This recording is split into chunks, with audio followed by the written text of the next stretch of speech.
The Suarez family loved each other a lot. The parents worked hard to make Hugo and María happy, 8-year-old twins. Since they were born, they didn't make plans without them. They weren't one of those parents who needed to spend moments with their friends. They were happy in the tranquility of their home. They lived in a mansion. The work of Meredith, the mother, had brought them many economic benefits. She was the director of a multinational, and she had managed to reconcile her work with her family very well. Most of the afternoons, she worked from home while her children did their homework. But sometimes she had big acts away from home. Normally, she went alone, but this time she was going to receive an important award, so her husband didn't hesitate to accompany her. They didn't know very well what to do with the children because taking them was totally unfeasible because they had a school. So they asked their 20-year-old niece to stay with them. Also, Meredith's mother would take care of the children too, who was 60 years old.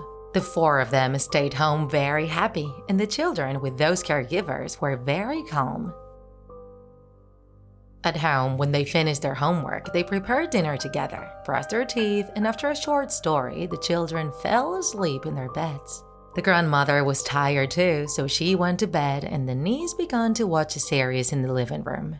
She was totally absorbed in the episode when the phone rang. She quickly picked up and said, "Hello?" But on the other side, she only heard a strange gasp and laughter.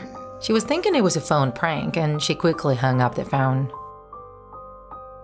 She returned to the series, but just a few seconds later, the phone rang again. She took it again with her hand and said, "Hello?" And on the other side, she heard a man's voice that said, "Have you gone upstairs to see the children?" She was still convinced that it was a joke. "This isn't funny!" And she hung up the phone. She was leaving the phone on the stand when the phone rang for the 3rd time. This time, she didn't answer. She just listened. "Since you haven't gone up to see the children, I have taken care of them. Now I'm going to get you."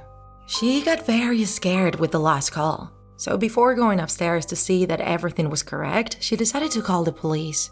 She found and denounced the threats that she was suffering. The police asked her that if the man called again, she would distract him. In this way, they would have time to identify the call.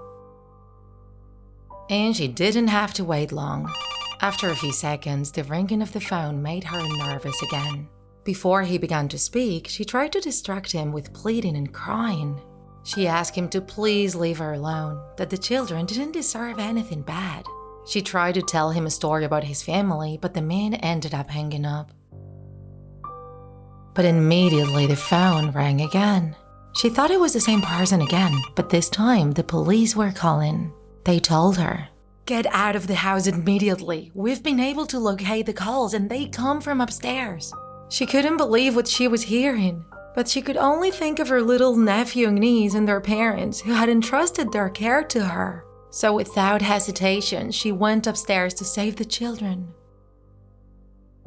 The police entered the house 23 minutes later and found 4 completely unrecognizable bodies.